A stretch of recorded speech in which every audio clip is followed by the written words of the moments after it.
Persatuan Pengusaha dan Pemandu Bas Ekspres Sabah Sebok menggesa kerajaan menaik taraf kemudahan asas terminal bas di Sabah, terutama terminal bas Inanam Kota Kinabalu. Presidennya Datuk Donald Hanafi berkata ia bagi memastikan keselesaan dan keselamatan pengguna terjamin. Kami berharap apa yang kami telah berikan taklimat berkenaan kekurangan yang ada dalam terminal ini dapat disampaikan kepada pihak Kementerian Pengangkutan. Sebab benda ini adalah tertakluk di bawah Kementerian Pengangkutan Malaysia. Kami berharap betul-betul agar kemudahan yang terdapat di negeri Sabah yang masih ketinggalan ini dapat diperbaiki secepat mungkin. Beliau berkata demikian ketika ditemui RTM dalam pelancaran bas Ekspres Diana di Terminal Bas Inanam. Perasmian bas tersebut disempurnakan Timbalan Menteri Pengangkutan Datuk Hasbi Habibullah dengan penyampaian kunci replika sebagai acara simbolik. Sementara itu, Datuk Hasbi memaklumkan isu tersebut akan diteliti untuk tindakan selanjutnya. 238 pendatang asing tanpa izin parti ditahan di sekitar daerah Sandakan menerusi Op Sapu dan Op Pasir. Mereka ditahan dalam 4 serbuan yang dijalankan bermula tengah malam hingga awal pagi semalam. Pengarah Imigresen Sabah Datuk Sharifah Siti Saleha Habib Yusof berkata, parti yang ditahan masing-masing 88 lelaki dan wanita dewasa, manakala selebihnya kanak-kanak. Mereka ditahan kerana pelbagai kesalahan seperti tiada dokumen perjalanan yang sah, tinggal lebih masa, salah guna pas dan kesalahan majikan menggaji parti. Antara lokasi serbuan termasuk penempatan rumah setinggan, tapak pembinaan perumahan dan kilang kayu. Seramai 2,730 orang yang melibatkan seramai 53 orang tangkapan majikan, ya. Dengan jumlah diperiksa sebanyak 13,850 orang. Dan jumlah pemindahan tahanan ke negara asal sehingga ke hari ini adalah berjumlah seramai 6,058 orang yang telah dipindahkan melalui laut dan udara, ya, pemindahan tahanan ke negara asal.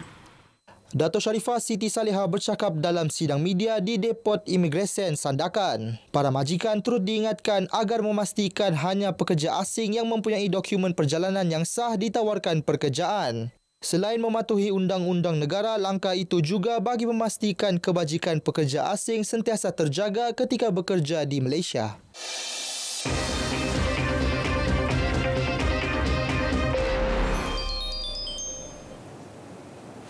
Atasi konflik antara manusia dan gajah, itu matlamat koridor makanan gajah yang diwujudkan di Hilir Kinabatangan bagi menyediakan sumber makanan lestari.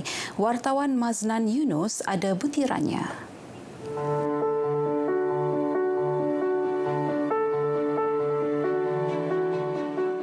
Usaha murni ini dipelopori Pertubuhan Responsible Elephant Conservation Trust RESPEC sejak tahun lalu.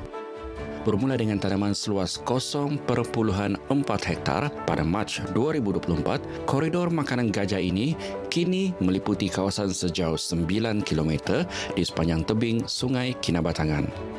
Projek tanaman rumput Napier ini memudahkan kawanan gajah mendapat sumber makanan sekaligus mengelak haiwan ini merosakkan tanaman penduduk.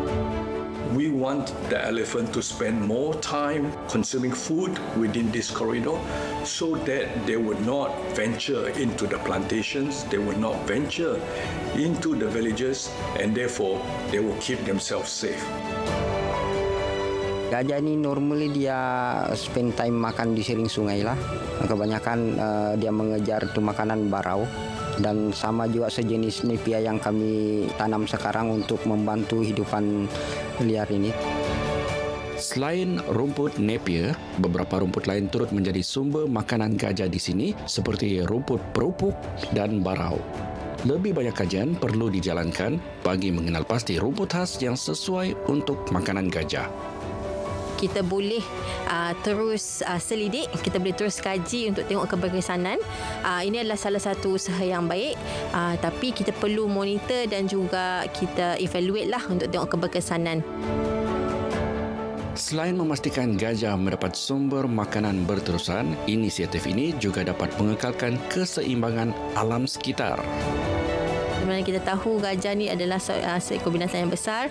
Apabila dia melalui kawasan hutan, dia akan buka kawasan hutan tersebut dan menyebabkan cahaya matahari dan dia dapat menumbuhkan lagi banyak pokok-pokok baru. So sebenarnya gajah ni lah sebenarnya yang memelihara ekosistem untuk kita. Gajah Borneo yang mencari makan di hilir Kinabatangan juga secara tidak langsung menjadi ejen penyebaran biji benih di hutan.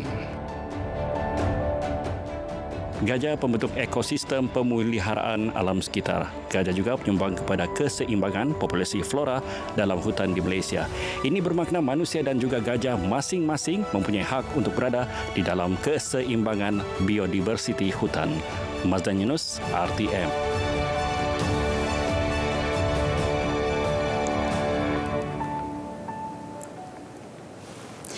Pembangunan komuniti dan kesejahteraan masyarakat itu antara perkara yang dititikberatkan Universiti Malaysia Sabah selaras slogan UMS The Brain of Borneo. Timbalan Naib Chancellor UMS Profesor Dr. Rahman Nordin berkata, sebagai pusat kecemerlangan akademik dan penyelidikan, UMS juga berperanan sebagai ejen perubahan sosial generasi akan datang. Ia meliputi aspek kesihatan dan kesejahteraan. Beliau berucap merasmikan sambutan Hari Kesedaran Kesihatan Kanak-Kanak Sedunia 2025, anjuran Hospital Pakar UMS dan Pusat Oberisasi dan Komuniti HP UMS Kota Kinabalu.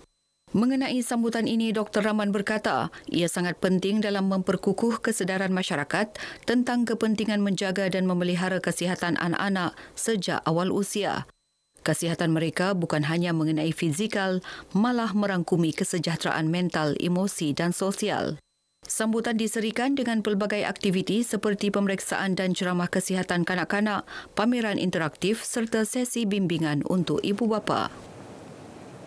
Sambutan ulang tahun ke-50 Persatuan Setiausaha Sabah SAS dijangka menjadi acara kemuncak yang menghimpunkan generasi lama dan baharu ahli persatuannya Julai ini.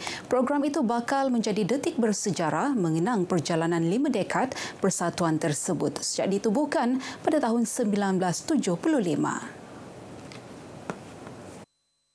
Sekarang ini we have 100 over of them.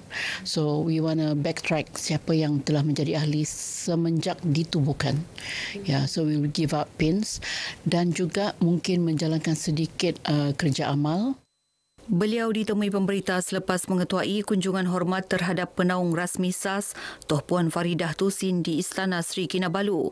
SAS kini berkembang menjadi antara entiti profesional yang diiktiraf di peringkat kebangsaan dan antarabangsa melalui penglibatan dalam MAPSA dan ASA. Datin Belinda berkata persatuan itu terus komited untuk memperkasa profesion kesetiausahaan. Ia menerusi latihan, pembangunan profesional dan adaptasi teknologi seperti kecerdasan buatan AI dalam tugasan seharian. Uji bakat bintang kecil Zon Sabah diteruskan hari ini. Diadakan sejak Selasa lalu, uji bakat 3 hari itu berlangsung serentak di Kota Kinabalu, Sandakan, Tawau dan Keningau. Uji bakat bintang kecil ini terbuka kepada kanak-kanak berusia 7 hingga 12 tahun. Kita akan mencari 6 finalis untuk berentap pada 24 Julai nanti, iaitu debaran bintang kecil Zon Sabah. Jadi dalam 6 finalis itu kita akan mencari 2 terbaik untuk dihantar ke peringkat kebangsaan, iaitu di Kuching, Sarawak pada 20 September nanti.